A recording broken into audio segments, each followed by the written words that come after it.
Jason Giambi. The bases are loaded, and this has all the makings.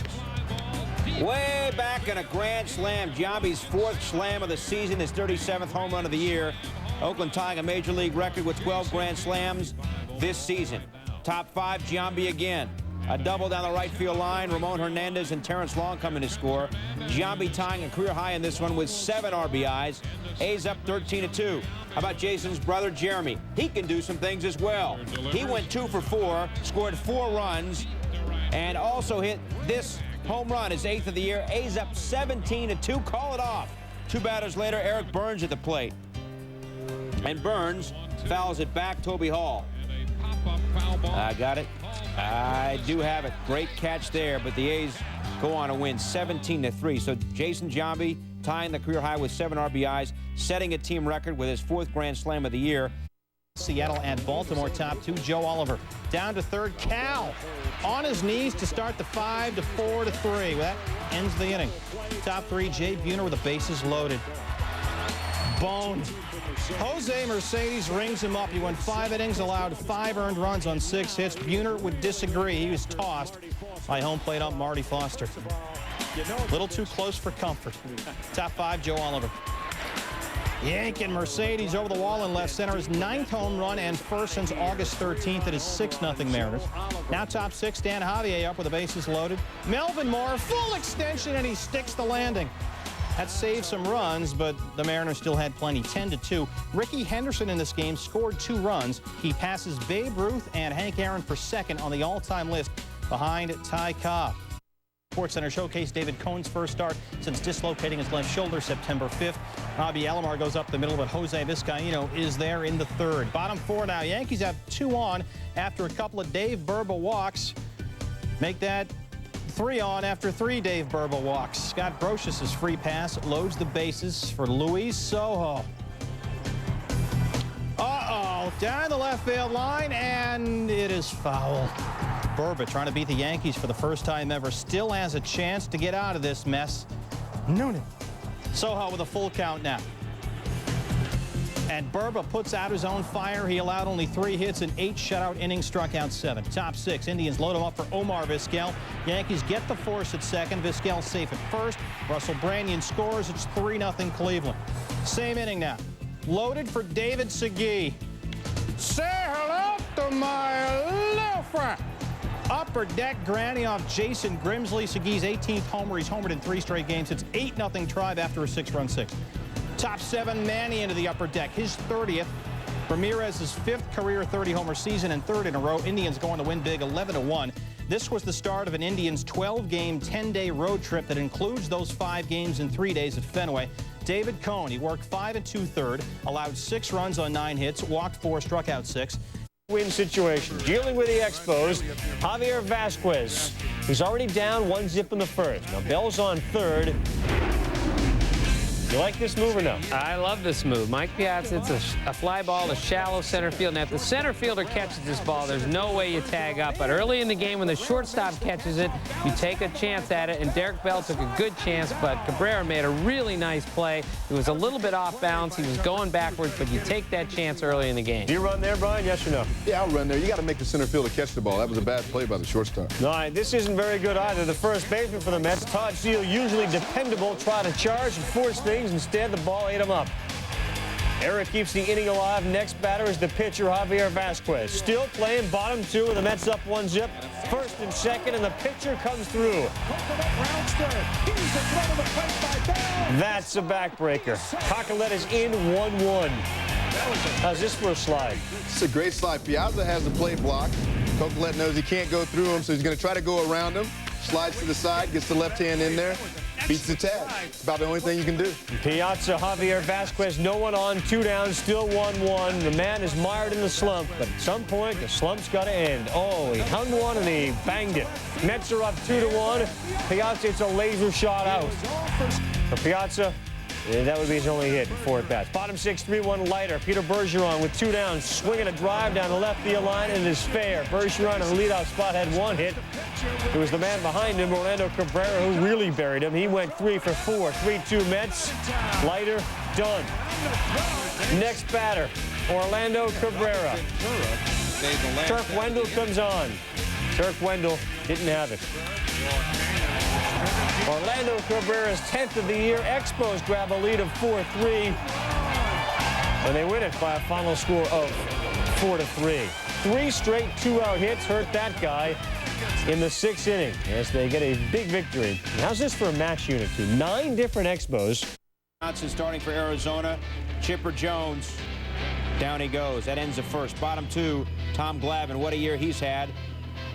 And here, Javi Lopez strikes out, fires the first. Damian Miller out on the double play. Javi Lopez actually the catcher making the play, as Frias was the one that struck out. Now it's Lopez going down swinging as Johnson struck out 9 through 4. Bottom 5, Luis Gonzalez past Walt Weiss. Danny Batista comes in to score, and Arizona's up 1-0. Chipper Jones, 5 career home runs against Randy Johnson before this. That's 6 career home runs for Jones against Johnson, the most of any player off of Randy. Ties the game at 1. Chipper's 33rd of the year. Bottom 7, still tied, Jay Bell. And the bell is ringing. His 16th of the year. D-backs up 2-1.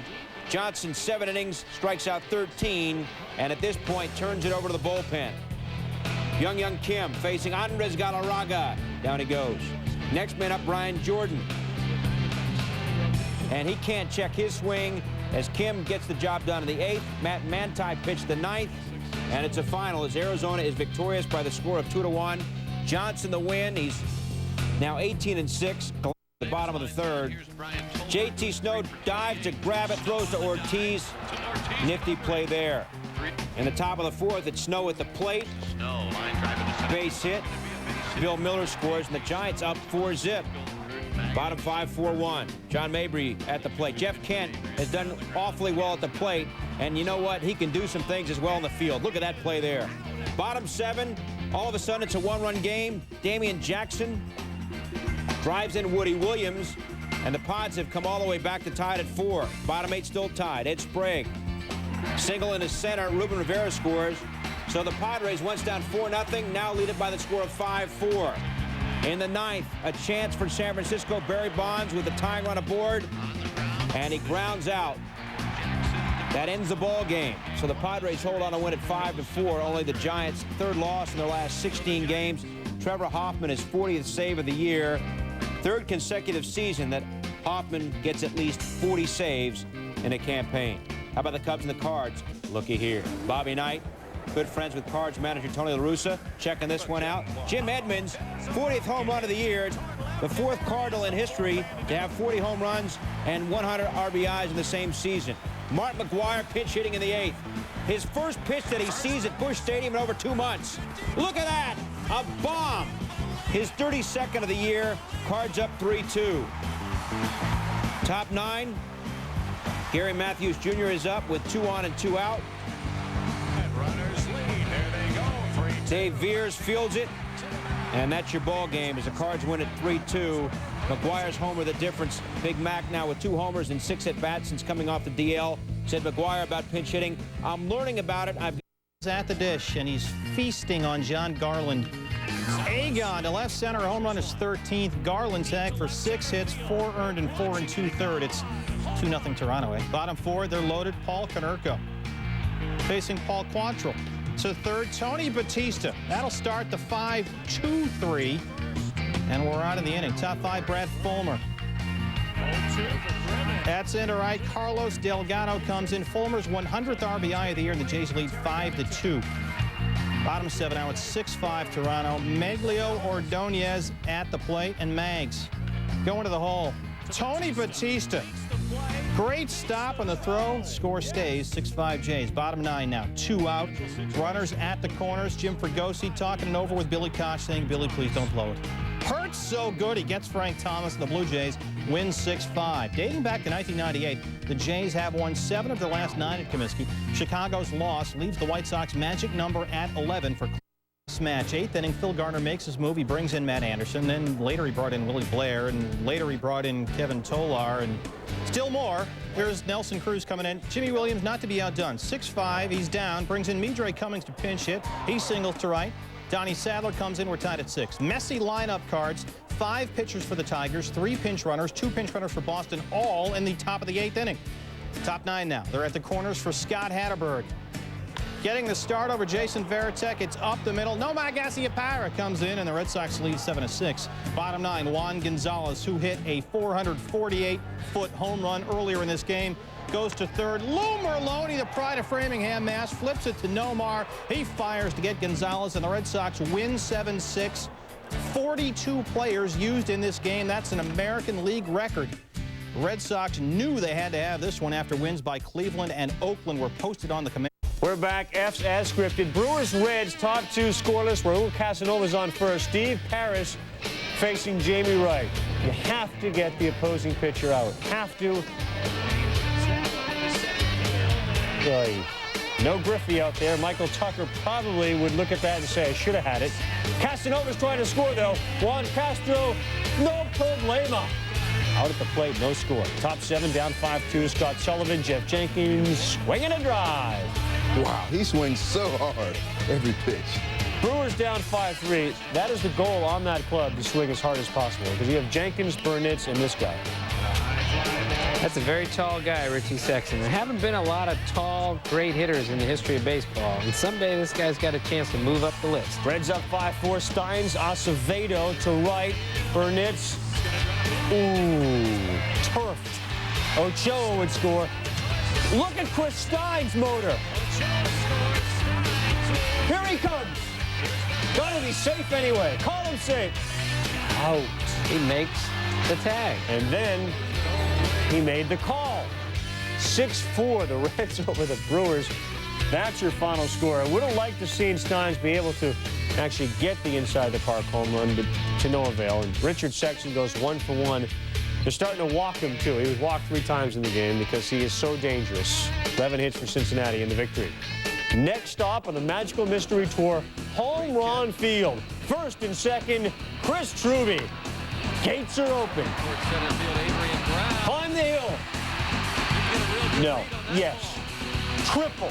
Alou and Berkman scored. 5-2 Pirates. Chris Truby is not done because he still has to. Oh, he got Olive. 2-run shot. 6-4 Stros. Bottom 5 men on second. Astros down 7-6. Bombs away. Moises. In any building. In any building. You almost need to qualify home runs here. And now up 8-7. It's time to manufacture a run. You need one here. Right, this is Julio Lugo, who's done a pretty nice job filling in for Biggio and moving around, and he's going to walk here, which is a really bad idea to walk a guy, especially a guy who doesn't walk very much like this, and not like the Astros need to manufacture anything. They run Lugo. He beats the play. The ball gets past Pat Mears and goes out into the outfield. And here's Mitch Molesky, who's quietly put together a pretty good rookie season. He's a switch-hitting catcher, and he can really rake, and he's going to be very, very good someday. He's over 60 RBIs. He's missed a lot of time. We want Chris Truby in the bottom of the 8th. Man on the corners, 1 down. Ripped. Maybe the hardest hit ball ever at Enron not to leave. Double to left off Loisel. Alou scores. It's 14-7, and they go on to win by a final score of 16-7. He ends a single shy of the cycle. This is cracked in every sense of the word. 5-0 Rangers. Is this possible, Ravi, to break your bat in half? I was looking for the ball to land around second base or something like that. And that bat shatters. There's splinters in his hand. Look at it. Brian, do you ever hit a broken bat homer? No, I'm lucky to get some broken bat base hits. Johnny Damon, that is hooking. If it's fair, it's gone. Fair ball! Fair ball! Grand slam, Johnny Damon, 9-8 Rangers. Smart point at the plate in the top of the 10th. Man at first and third. Sack fly to right's good enough. 11-10 at that point in favor of the Royals. Kelly Dransfeld at the plate. In an 11-11 game, Dransfeld. Palmeiro scored. They came back from 9-1 down, only to lose 12-11. Wow. Mike Sweeney, by the way, picks up RBI 100 by a pitch. And Frank Thomas again 0 for 4. To the Angels now, Matt Kinney, Tim Salmon. That's not good. Into the dirt. Spezio would come around to score. Angels are up 2-zip. 2 pitches later, Salmon gets an opportunity. and he delivers. 34th of the year. That ties a career high for home runs. Angels 4, Twins nothing. Kinney 7 runs in 1 in the third. Christian Guzman down the line and left. Erstad, it would be a web gem, except he makes even the most difficult look fairly routine. Move on. And the Angels then went on to a Friday night explosion. Back to Wednesday. Let's take a look at the other night. Look at Mo Vaughn's the big pad that he wears on his arm. He stands on top of the plate, so he needs that. And tonight, looks like he's got a little bit smaller pad on. You see from the up view that he's all over the plate. Very high. Gets a little bloop single. Drops in there for him, and the padding didn't help him out too much on that. But for some reason tonight, Mo elected to wear a smaller pad. If the pads affect the eyesight of the defenders, then you're really doing it. That ball's got to be caught. Sorry. Anderson's got his 100th RBI of the night. No, he only had 58 tonight. They win 16-5. Poor Tom Kelly. So the Angels do their job, too. They get a victory. And that's the 54th time this year that a team has scored 15 runs in a game. 1988, it happened 10 times. Gross-Atlantic. And that's your ball game right there. This off Mike DeJean, Gross-Atlantic 7th. And it's a walk-off home run. Can't get enough of that term. Dodgers win 4-3. Only their third win in their last 11 games. Get some highlights of Pat the Bat Burrell. 16th solo shot, tied at 2. Bottom 5, 2 down, first and third. A.J. Burnett, Kevin Jordan. Travis Lee's thinking, if this goes to the gap, I'm going to probably score. And it does. Glanville's in. Lee's in. Phillies are up 4-2. And the Marlins had a lot of chances to score. Didn't capitalize. Well, they left 15 guys on base in this game. Here's Henry Rodriguez. And they were really counting on him when they got him to do a little bit more offensively. And he just hasn't done it. His timing's not good being a free agent after the season. Top 9, 2 down. Phillies up 7-4. Brantley to Mark Kotsay. Come on, Phillies. The fighting Phillies. Big win. And for more on this, those Philly fans, log on ESPN.com. They strand 15. That's almost impossible to do. Derek Lee, 7 homers in 24 career games against Philadelphia.